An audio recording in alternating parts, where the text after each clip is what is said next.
mga pinopromote din ni Energy Secretary Petilia bago siya umalis, diba? Na ito lang ang kailangan natin ngayon, lalo na ang ating bansa. Ito ang talagang kailangan natin. Yung sarili natin enerhiya na hindi na tayo mag-i-import pa, diba? Cheap and clean source of energy na tinatawag. At mapapakinabangan bigla si Ilog Pasig. Mas maraming bacteria, mas masaya. Diba? And nung pinag-aaralan din po namin, mas mababa yung carbon emission niya.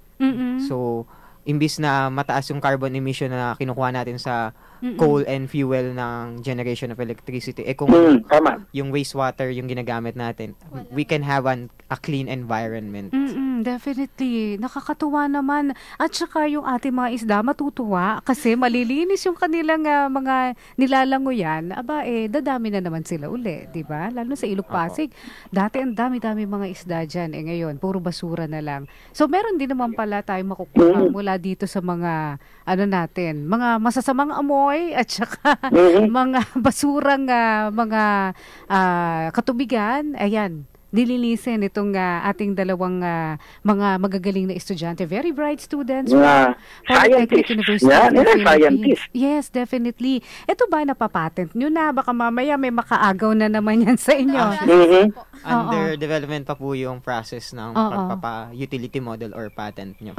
Kasi lalo na nakita na yan abroad. Baka mamaya may gumaya dun sa inyong ginawa. Hindi nyo naman shinare kung paano nyo ginawa yun. Kailangan po kasi siyang i-disclose sa mga judges. Pero kasi po yung presentation is within the company lang. So, actually, the presentation... I'm sure, may mga NDTs yan, non-disclosure agreements. So, naka-disclose po sa company lang talaga dapat yung ano po. Paano kung kunyari ang tubig ay napasukan naman ng chemical? Meron pa rin bang nabumuhay na bacteria which you can use as energy? Kasi po ngayon yung pinag-aaralan po namin, generally po yung wastewater yung tinitingnan namin. Pero minsan po, habang nagbabasa kami, may factor din po yung pag nahahalo ibang chemical. Kasi pwede pong ang cause niya is humina yung pag-generate ng kuryente. Dahil nga po chemical reaction yung nangyayari. So pwedeng mag-cause siya ng pagtaas or pagbaba.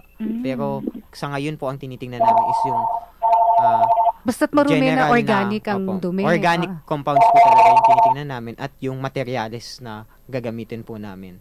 Kasi kung Prof, kung kunyari mining ang pinanggalingan ng dumi na nalagay sa tubig, so hindi pala pwede kasi usually chemicals yan di ba? O kaya kung nagkaroon ng oil spill, hindi rin pwede na yan ang gagamitin nyo. Pwede po nating tingnan later on kapag natapos na po natin yung parang general research po natin kasi may mga i-consider po tayo mga chemical na hindi dapat na sumama dito. How about the algae? Are they considered as bacteria? Pwede ba silang ma-generate as energy? Kasi di ba marami mga algae dyan daw sa Boracay. Baka pwedeng linisin nyo yan. Iba po kasi yung composition ng algae. So, compared to a bacteria po. So, hindi po kasi kasama sa inaaral po namin yung tungkol sa algae po. So as of now... How about salt water? Yan. Pwede bang gamitin ng salt water dyan?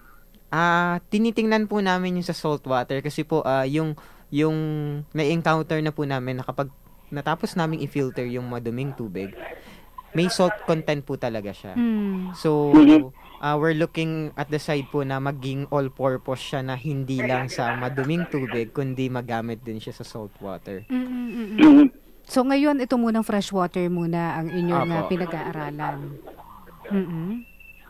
So, yun, bali po sa fresh wastewater. Fresh wastewater. Hindi pa po namin tinitingnan yung maduming tubig na galing sa seawater. Kasi base sa tanong nga ni Maru, para pwedeng gamitin sa maduduming beaches na natin. Gaya ng Boracay na madumi.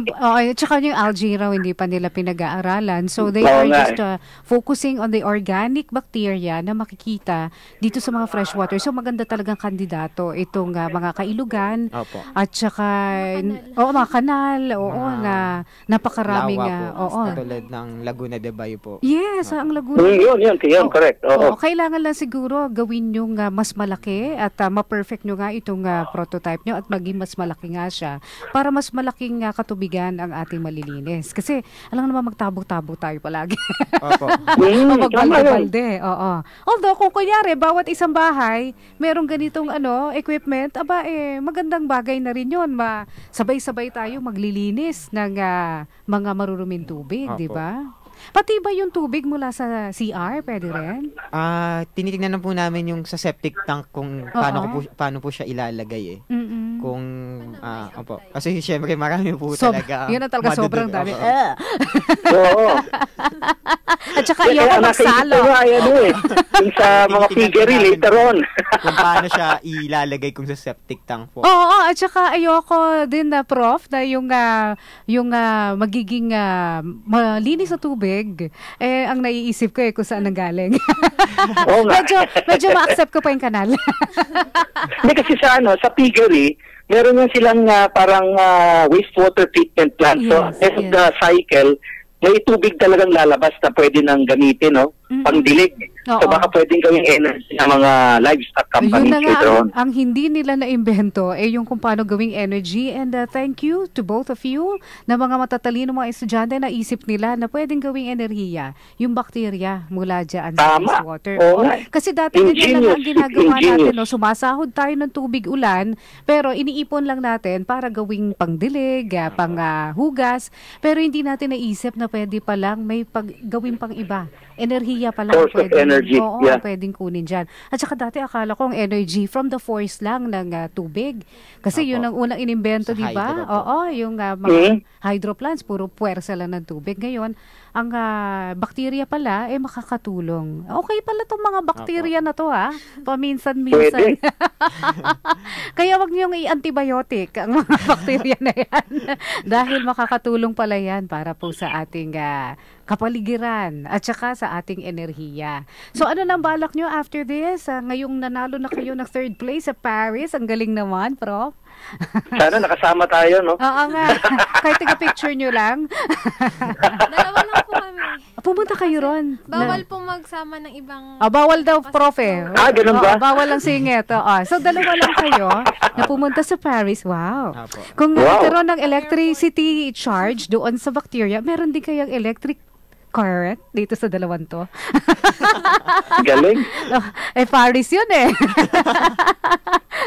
Ayaw sumagot ni Christian.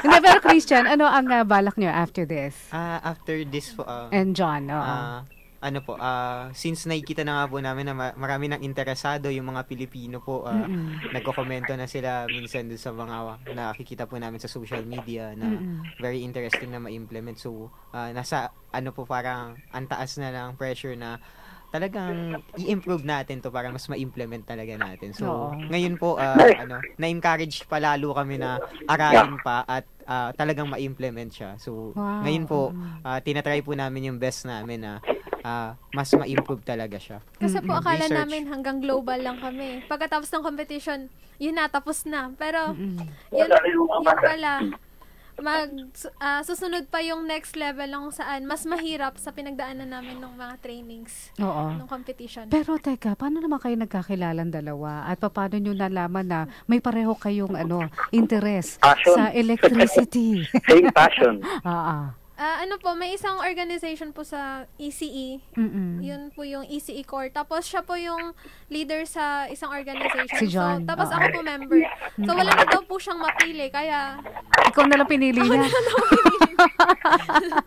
Sigurado yun lang dahilan Siya ang nakita. Match kami nito. Na nagsisimula yan. Kuryente. Naku-kuryente.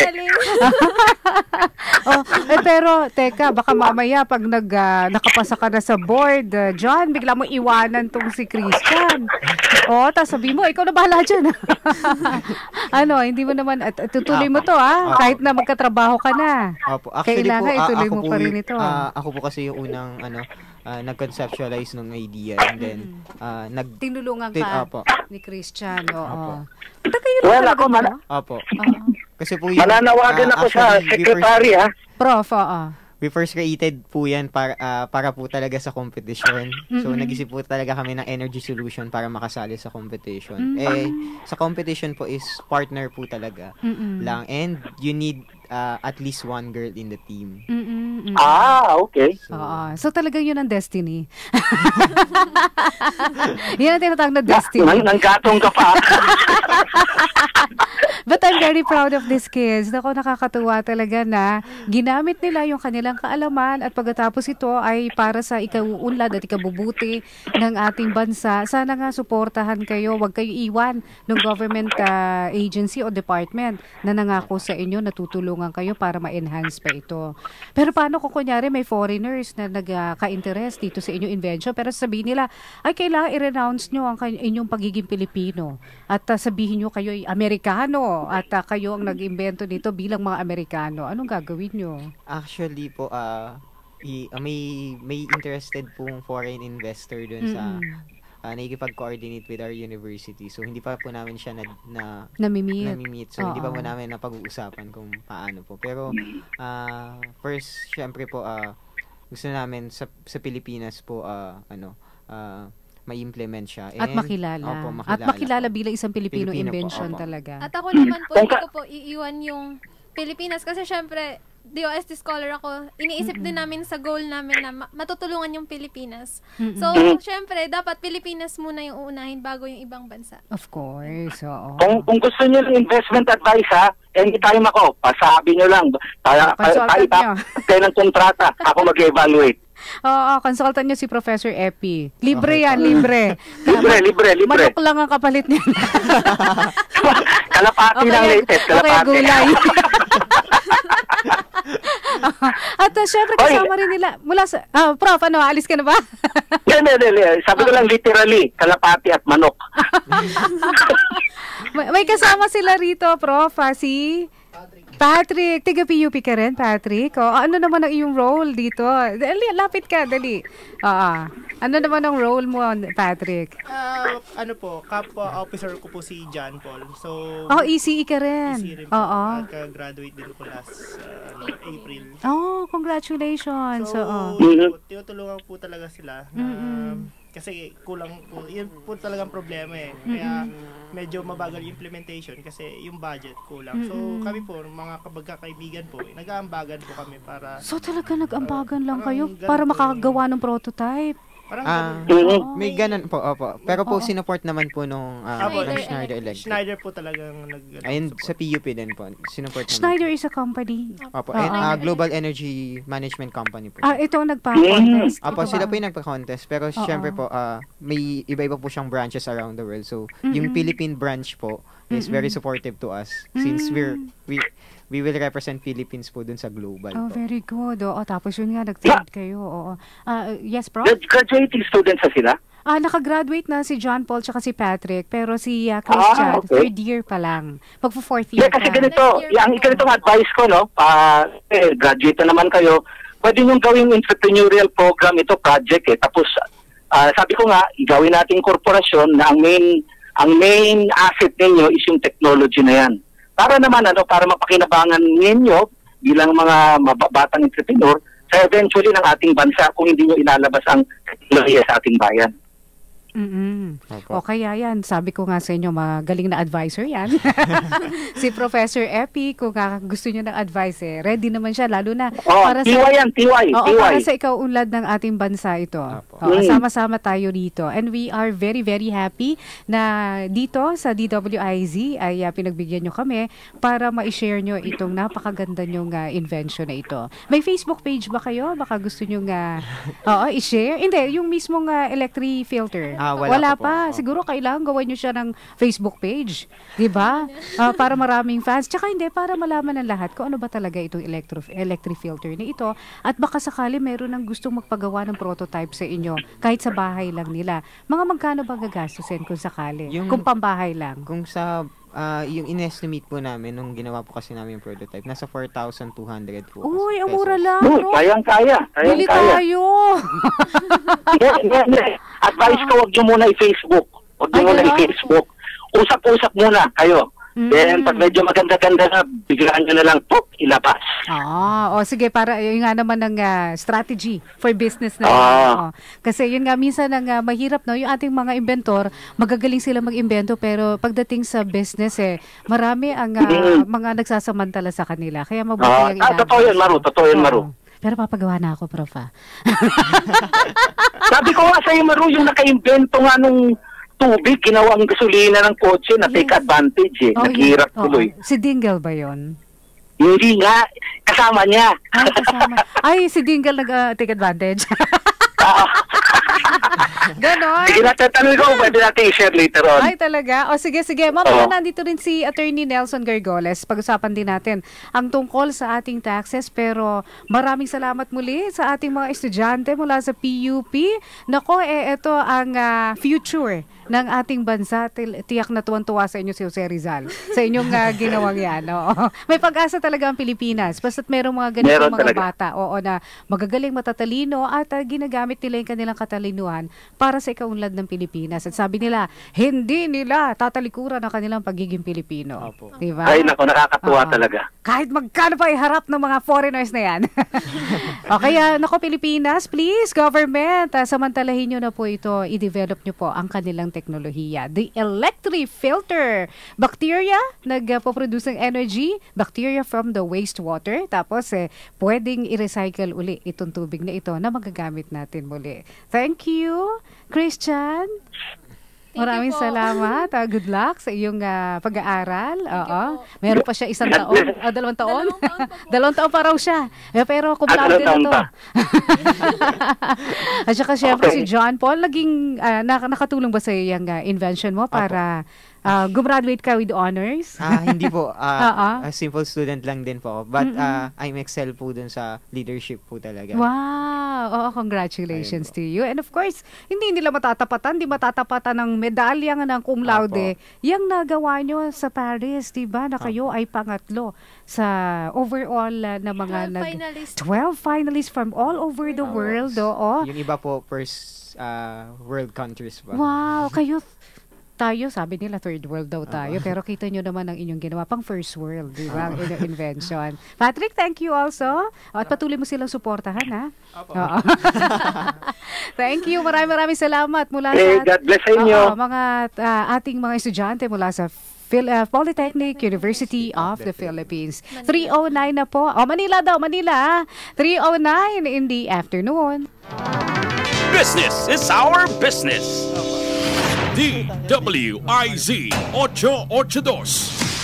Get ready for an intense, extreme, exciting experience. Here's PCSO's newest, biggest game ever. The Ultra Lotto 658 for only 20 pesos per combination. 50 million pesos is at stake. Pick 6 numbers from 1 to 58. Hit the jackpot and be an Ultra Millionaire of 50 million pesos. Exciting consolation prizes await you ranging from 20 pesos up to 280,000 pesos. More numbers, bigger prizes. See posters and print ads for details. Rafi Tulfo po, para sa mga kalalakihang edad 45 pataas for prostate health, Prostamen. Ang Prostamen na may sangkap na saw palmetto, L-arginine at zinc. Kaya pare ko, bukod sa healthy diet at regular exercise, ugaling uminom ng 2 kapsula ng Prostamen bago matulog. Prostamen, the natural dietary supplement for prostate health. Available in all Mercury drugstore. Mahalagang paalala, ang Prostamen ay hindi gamot at hindi dapat gamiting panggamot sa anumang uri ng sakit. Kiss Pinoy, the K-pop Philippine nation is taking the country by storm. Thousands have auditioned, but only one will be hailed the Kiss Pinoy champion, who will win the grand prize of a recording contract and training in Korea. Don't miss these exciting happenings in Kiss Pinoy, the K-pop Philippine nation, every Saturday beginning July 11, 9 p.m. on TV5. Produced by Unique International. Get ready to discover the new Pinoy K-pop icon in Kiss Pinoy, the K-pop Philippine nation. Who will win the grand prize of a recording contract plus training in Korea and a chance for K-pop stardom? Find out on Kiss Pinoy, the K-pop Philippine nation, hosted by Richard Gutierrez and Jinri Park, every Saturday, 9 p.m. on TV5. The Business Mirror, the newspaper that brings credible global business news, lifestyle, sports, entertainment, weather updates, and the latest market trends is now in its 9th year. As part of its expansion, the Business Mirror has launched its newly designed and interactive website. The Business Mirror news portal continues to be accessed anytime and anywhere. The Business Mirror, business news redefined. Still, the #1 national business newspaper in the country. Available 7 days a week. Visit us at www.businessmirror.com.ph. Like our Facebook page, www.facebook.com/businessmirror. And follow us on Twitter, www.twitter.com/businessmirror.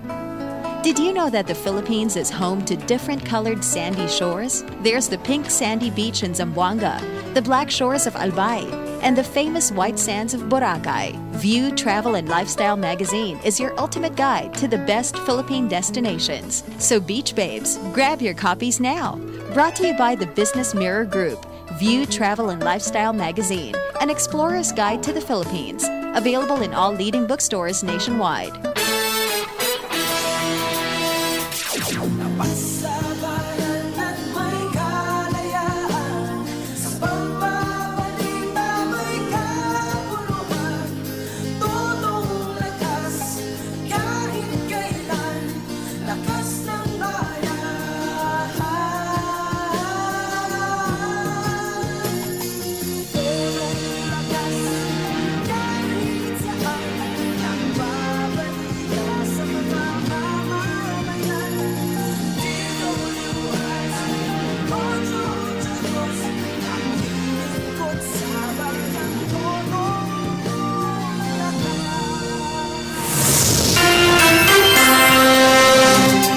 Ang ito ay hatid sa inyo ng BCSO.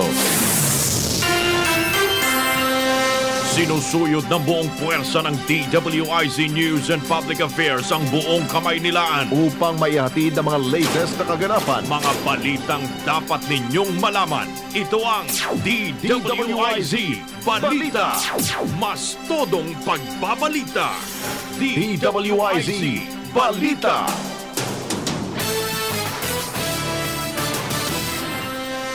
DFA Secretary Albert Del Rosario nakatakdang gumating ng bansa mula sa the Netherlands. Report ni Patrol 45 Raul Esperas. Inaasahang ganap na alas 4:20 ng hapon lalapag ang Emirates Airlines Flight EK332. Sakay sina Secretary Albert Del Rosario ng Department of Foreign Affairs na siyang namuno sa delegasyon ng Pilipinas na nagtungo sa The Hague, Netherlands para sa tribunal arbitration meeting sa pagitan ng Pilipinas at ng China. Si Secretary Del Rosario kasama ang kanyang delegasyon ay lalapag sa NAIA Terminal 3 alas 4:20 ng hapon at inaasahan na itong magpapahayag ng naging kaganapan sa arbitration meeting na kanilang dinaluhan, bagamat hindi dumalo ang ang representative ng bansang China, ay inaasahan na magiging favorable ang aksyon ng arbitration committee sa Pilipinas. Raul Esperas, Patrol 45, nagwasampilang mas todo lakas, DWIZ. Samantala, kinatawan ng Pilipinas na nagtungo sa the Netherlands para sa oral arguments sa West Philippine Sea nagbahagi ng karanasan. Balitang hatid ni DWIZ Patrol Alan Francisco. Ibinahagi ni Deputy Presidential Spokesperson Abigail Valde ang kanyang karanasan sa pagpresenta o sa oral argument sa Arbitral Tribunal kaugnay ng pag-angkin o pag-ako ng Pilipinas sa West Philippines o South China Sea. Matatandaang noong ikapito ng Hulyo hanggang kahapon, July 13, ay nagtungo ang mga kinatawan ng bansa sa Hague sa Netherlands, kabilang si Valte, kaugnay ng ikalawang round sa argumento sa pinag-aagawang teritoryo. Sa panayam ng media kay Valte, sinabi nitong sa kabuuan ay naniniwala siyang naging maayos naman ang presentasyon ng pamahalaan, lalo't simula pa lamang noong umpisa ay pinaghahandaan na ito ng bansa. Ni Valte, may mga dumalo rin sa oral arguments na kinongratulate ang Pilipinas, kaya't mas naging confident siya na mapupunta sa bansang jurisdiction ng teritoryo. Una nang sinabi ng Department of Foreign Affairs o DFA na 90 days o 70 araw ang estimated na palugit para maglabas ng desisyon ang tribunal. Ito si Alan Francisco, nag-uulat para sa Impilang Mas Todong Lakas, DWIZ. Sa ibang balita, hybrid system sa 2016 election, history na raw ayon sa House Committee on Suffrage and Electoral Reform. Report ni Patrol 7, Jill Resonto. Itong Chairman ng House Committee on Suffrage, si Congressman Fred Castro, nagsabing history na ang sinasabing hybrid system para sa 2016 presidential election. Ito naging pahayag ng kongresista matapos nga sabihin mismo ng COMELEC na hindi na i-apply ng COMELEC ang hybrid system kundi babalik sa automated election sa 2016 presidential election. Bukod dyan sa usapin naman ng anti-political dynasty bill, sinabi ito si Castro na magkakaroon pa ng caucus ang Kongreso hinggil sa tamang versyon ng anti-political dynasty bill. Sa kasalukuyan kasing version ay sinusulong na dalawa lamang kada pamilya maaaring tumakbo sa halalan na sinasalungat naman ng maraming kongresista kaya nagkakaroon ng caucus ang miyembro ng Kongreso para i-sort out ang differences sa pagkakaiba sa mga pananaw ng mga mababatas sa versyon ng anti-political dynasty bill. Gillo Santos po sabi naggulat sa Himpilang Metodo ng DWIZ. At yan ang mga balita sa oras na ito mula sa DWIZ sa lakas ng 50,000 watts. Ako po si Ralph Obina. Balitang kapaki-pakinabang sa mga mamamayan, inyong nalaman sa DWIZ Balita. Maging updated sa mga balita. Mas todong pagbabalita. DWIZ Balita. Ang balitang ito ay inihatid sa inyo ng PCSO. It's alarming how 7 out of 10 Filipinos are vitamin D deficient. Studies show that vitamin D deficiency is strongly linked to getting chronic diseases. Sadly, sunlight and food may not be enough sources of vitamin D. Don't waste your time worrying. Take Forti-D. Forti-D has the right amount of vitamin D3 to help you fight vitamin D deficiency. Forti-D. Face tomorrow without fear. Follow facebook.com/FortiDPH. Cholecalciferol is a generic name of Forti-D. If symptoms persist, consult your doctor. The Business Mirror, the newspaper that brings credible global business news, lifestyle, sports, entertainment, weather updates, and the latest market trends is now in its 9th year. As part of its expansion, the Business Mirror has launched its newly designed and interactive website. The Business Mirror news portal continues to be accessed anytime and anywhere. The Business Mirror, business news redefined. Still, the #1 national business newspaper in the country. Available 7 days a week. Visit us at www.businessmirror.com.ph. Like our Facebook page, www.facebook.com/businessmirror. And follow us on Twitter, www.twitter.com/businessmirror. Traffic na naman. Sana maka-boundary. Kayang-kaya mo yan. Oh, mukhang maghapong pukpukan to ah. Kayang-kaya mo yan. First time ko sa Maynila. Kayanin ko kaya? Kayang-kaya mo yan. Sa bawat hamon ng buhay, kayang-kaya mo yan. Kasama mo ang Gin Kapitan. May sarap at hagod na kayang-kaya mo. Para sa pag-angat sa buhay. Para sa pag-asenso sa trabaho. Para sa pangarap na hinahangad. Kayang-kaya mo yan. Basta may Gin Kapitan, kayang-kaya. Kayang-kaya talaga ang bawat hamon. Kasama ang Gin Kapitan. May sarap at hagod na kayang-kaya. Drink responsibly. Experience City-State Asturias. Discover Palawan. City-State Asturias Hotel Palawan, located at the heart of Puerto Princesa City, where you can find the most luxurious hotel in town. It is the cleanest and greenest luxury hotel in Palawan, only 10 minutes away from the airport. All rooms at 50% off. From 5,000 pesos, now it's only 2,500 pesos single or double occupancy, including all amenities. For reservations, please call City State Asturias Manila Booking Office at telephone number 708-9624. Imagine lounging in an infinity pool with your favorite drink in hand, basking in the majestic mountain view. The best thing about it? It's right across the street from your house. Live with luxurious pleasures only at Sandari Batulao. Visit the website at www.sandaribatulao.com or call us for more information at 817-5876. Developed by City State Properties and Management Corporation, Sandari Batulao is located at Kilometer 77, Barangay Kailaway, Batulao, Nasugbo, Batangas. HLURB license to sell number 26547. DWIZ 882. Balikan natin ang programang kasalo natin sa pananghalian. Business is our business. Alas 3:21 na po ng hapon at nandito po si Attorney Nelson Gargoles. Attorney, magandang hapon. Ay, Miss Maru. Good afternoon. At good morning. Good afternoon din sa mga nakikinig. Oo, at saka kasama pa rin natin dito sa studio itong mga bata mula sa PUP na nakaimbento ng electric filter. Attorney, ang galing nito kasi wastewater, ginawa nilang enerhiya sa pamamagitan ng bakterya na nandoon sa wastewater. Oo. Very good, very good. Oo, ang galing ano. Alam mo, ito, may mga tanong lang dito yung ilan natin mga tagapakinig bago natin sila tuluyang pauwiin. Tinatanong kasi, kahit ba anong tubig, kahit ihi ng tao, tanong ni Nick Antoy ng Palawan. Tungkol po dun sa ihi po kasi hindi pa po namin nasusubukan kung pwede yung ihi ng tao. Pero po, may posibilidad po na pwede din siya because po nung nagbabasa po kami sa mga kahalintulad na pag-aaral, halos may mga gano'n na rin pong mga solusyon na pinaprovide. Oo, at saka maraming bakterya ang ihi ng tao, di ba, Attorney? Ito pa. Kung the more dirtier ba ang water, mas maraming mapoproduce na electricity, mayroon bang malaking design niya na pwede ilagay sa Marilao River para makapag-produce ng maraming kuryente? Tanong ni Dante. Hindi lang po kasi nakadepende yung pag-generate ng electricity dun sa dami ng tubig or sa dumi ng tubig. Nakadepende din po siya sa materyales na yun nga po yung inaaral pa namin para mas makapag-generate tayo na mas mataas na kuryente. And pwede po natin siyang gamitin dun sa sinasabi niyang Marilao River kasi nga po kung madumi naman yun, pwede natin pong dumi nun. Talaga. Opo. Super.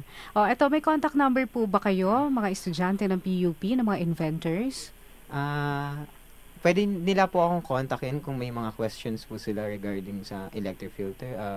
Yung contact number ko po is 0916-716-7747. Oo. Ulit, John, 0916 716-7747. Okay. Si John Paul Santos po yan, yung isa sa mga inventors. Yung number na lang niya, Christian, hindi na yung sa'yo? Hindi na po ako magulo dyan. At saka nag-aaral pa to. Bawal istorbohin, bawal i-text. Pero congratulations ulit dito sa mga estudyante ng PUP. Ang gagaling, Attorney Nelson? Tama. Talagang naisip. Filter pala yan, yung mga marurumi. Tapos i-filter nila. Oo nga. Oo, at pagkatapos, yung wastewater, na yung may bacteria na wastewater, yun ang gagamitin nilang enerhiya para makapagpailaw ng LED light, pwede na? LED light po. Ano pa ang pwede? Ngayon po, USB lamp and then yung mga flashlights po. Pwede rin kaya i-charge ang telepono dyan? Yun po yung inaaral po namin para mapataas. Kasi so maliit na lang siya, wattage lang pala. Ngayon po, yun pa lang po yung na-generate niya. Pero later on po, why not na baka sa susunod kaya na niya mag-charge ng baka pag masyadong marumi, mas malaki wattage, baka ganun. Hindi lang din po kasi nakadepende sa dumi ng tubig. Dumi, no? Opo. Sa bacteria talaga. Opo. Sa bacteria. Okay.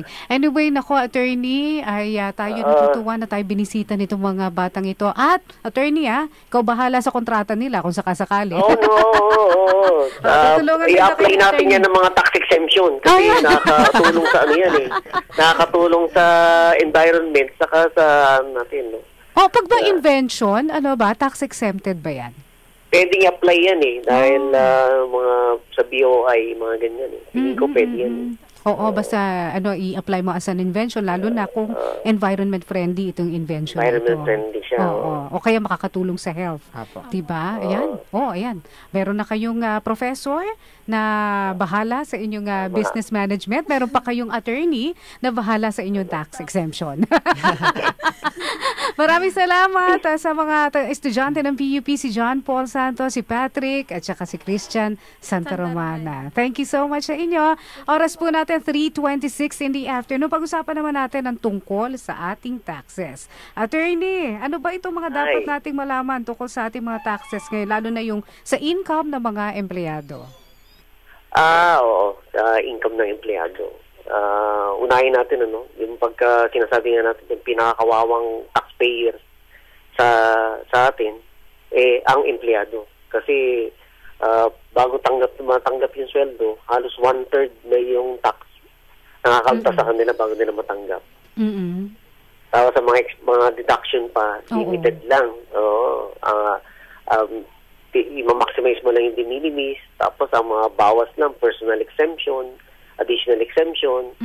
Tapos multiply na yung sa compensation income na, multiply na yung tax rate na 5% hanggang 32%. Yan, kaya ganyan kalaki ang mga withholding ng mga taxes ng empleyado. May meeting ako kanina, lunchtime. Yan din ang problema Yung kanina, ang meeting ko, tinatanong sa akin, ano magandang scheme ba? Kasi ang laki ng taxes na nakakalta sa amin. Lalo pag millions yan, isipin mo kung may 3 million kang salary o sweldo na natatanggap, 1 million na dun, tax yun. Ganong kalaki ang taxes. Kaya iniisip nila, ano ba magandang scheme yan? Kung paano siya mapapababa. Bakit bakit graduated yung income tax? Hindi flat na lang? Kasi ang tax natin, yun nga, nagsimula sa Constitution yan, yung ability to pay. Habang tumataas kasi yung income, tumataas din yung tax rate. Yun nila sinunod yan. Kung mapansin mo, halos karamihan ng taxes natin, graduated yan. So kung boss ka, mataas ang sweldo mo, mas mataas yung taxes mo. Habang tumataas, diba tataas din naman yung kahit na parang uniform ang lahat na kung kunyari 10% lamang kinukuha sa ating income taxes. Talagang tataas yun habang tumataas yung sweldo mo. Bakit kailangan i-graduate pa? Yung sinasabi mo kasi yung 10%, expanded withholding tax yan. Yan yung hindi ka empleyado as a contractor ka yan ganyan nangyari sa'yo Yan, expanded withholding tax yan, bago ka bayaran ngayon ng kumpanya, kakaltasan nila ng 10%. Tapos ikaw naman, engaged sa trade or business, magpa-file ka rin ng income tax return mo as a professional o self-employed. Tapos minus, pagka-consultant nga, pwede ka pa mga deduction Tapos, may mga optional standard o may itemize ka. Hindi ka tuloy yung empleyado kanina pinag-usapan natin, walang deduction yan, Ikaw meron. Pagka nakuha na yung deduction mo, less mo pa yung personal exemption mo, makukuha mo yung taxable income, saka kukumpute pa yung 5% to 32. Yung pag-empleyado kanina, yung pinag-usapan natin, hindi, habang tumalaki naman ang sweldo nila, tumalaki rin yung withholding tax. Ganun naman sa kanila. At paano ito kinakaltas ng isang employer sa kanyang mga employee? Yun nga, pagka sa salary, di kada sweldo mo, kakaltas na yung withholding tax sa'yo. Tapos yung tanong mo kanina, lumalaki siya, Yung mabalik tayo nga pala, yung kanina sa'yo, 10% nga yung nag-withhold sa'yo as a consultant. Tapos may income ka naman, di ba? Yung income mo, i-apply mo rin yung graduated, 5% to 32. I-apply mo rin yun sa pag-compute ng tax rate. So doon ka rin pupunta sa graduated na yun. Na habang lumalaki ang sweldo mo, lumalaki ang tax rate. Pagka tinignan mo siya, pag above 500,000 na ang taxable income mo, 32% na siya. Pag above 500,000. 32% na siya. Dito sa bago kasi 'di ba may bago na ngayong pamamaraan ng pagpa-file ng taxes. Nasa electronic na ang filing. Yung bang form na gagamitin mo next filing of taxes, ito na ang automatic na magko-compute nung dapat na ibawas sa'yo? Yung sa empleyado, ganito nangyayari. Ang empleyado kasi, dahil ang nagwi-withhold niyan, ang employer, so sila na yung nagpa-file ng mga tawag dun yung 1601C o yung withholding tax on compensation. Sila na yung nagpa-file. Iniipon nila yan, lahat ng empleyado nila, iniipon nila yan, tapos iniipon nila yung withholding tax dyan, at ang employer ang magbabayad ng withholding tax. Ganun ang nangyayari dyan. Tapos, pag binayaran ng employer yan, at the end of the year, magpa-file siya sa BIR ng 1604CF o yung alpha list na tinatawag. Yung alpha list na yun na yung tinatawag na substituted filing ng mga empleyado. Kaya pagka nag-file ng BIR ng 1604CF, kasama niyan, magbibigay ng BIR Form 2316. Yung 2316, certificate ito na nilalagay ng employer na nakalagay doon kung magkano yung kita ng isang empleyado at kung magkano yung na-withhold sa kanya. Yung BIR Form 2316 na to, pinipirmahan lang naman ng employer, tapos pipirmahan din naman ang empleyado. Tapos yun na yung filing niya. Tawag doon substituted filing. Yun na yung filing niya sa BIR. So kahit na ikaw yung empleyado na endo, yung mga 5 months lang. 5 months. Ang employer din ang mag-file for you. Magpa-file noon, Oo. So wala ka nang iintindihan. Paano yung wala ka intindihin? Kung kunyari nga endo ka, tapos natapos ka sa 5 months dito sa isang kumpanyang ito, tapos lumipat ka uli sa isang kumpanya, another 5 months, paano ang filing nun? Bahala na sila mga employer, o ikaw, dapat ka pa rin mag-file sa sarili mo? Kasi ganito ang rule kasi doon, yung substituted filing, ang ibig sabihin nun, wala ka na ipapile sa BIR, wala ka ipapile na BIR Form 1700 kasi 1700 yan yung income tax return ng empleyado. Ang substituted filing, yun nga yung 2316 lang. Pero kailan siya mag-a-apply? Mag-a-apply siya kapag isa lang ang employer mo for the whole year. Tapos mag-a-apply siya kapag ang tax due is equivalent sa tax na withheld sa'yo. Yan, dyan lang siya mag-a-apply. Ngayon, balik tayo sa scenario kanina. Yung kanina, nag-end of contract siya, tapos lumipat siya sa ibang kumpanya. Pagka ganyan na nangyari, dahil meron ka ng 2 employer sa loob ng 1 taon, hindi na pwede sa iyo ang substituted filing. Ang gagawin mo, magpa-file ka ng BIR Form 1700 o income tax return para sa employee. Ipapile mo kayo sa BIR. Tapos i-attach mo yung 2316. Ikaw na mismo magde-declare at magpa-file sa BIR kung meron kang kung meron kang payment. Paano kung kunyari hindi mo alam yan na kailangan pala i-declare mo kung magkaiba yung employers mo sa buong taon? Ma-fine ka ba ng BIR? Yun na nga lang, mabuti na lang sa naging obserbasyon ko nung kahit na nasa BIR pa ako. Pagdating naman sa mga empleyado, wala naman ako nakitang na-investigahan, wala naman ako nakitang na-penalized sa mga hindi pag-file na ng mga ganyan. Dapat lang naman siguro, dahil sila nga yung kawawa na nga at pinakamalaking natataksan. Kumbaga pag kinumpit mo yung tax efficiency ratio, ito yung withholding tax payment versus dun sa gross compensation nila o gross income, siyempre lalabas ang empleyado ang pinakamalaki niyan, efficiency ratio. O yung tax efficiency na binabayaran. Pero kung kunyari ahensya, yung nagpapasweldo sa mga endo, yung ahensya ang magpa-file for them. So, kasi officially, ang employer nila yung agency. Yung manpower agency, yun ang kanilang employer. Tapos, sila ang nagwi-withheld, sila rin na magpa-file ng 1601C o yung monthly withholding tax. Tapos sila din magpa-file ng 1604CF o yung alpha list na tinatawag.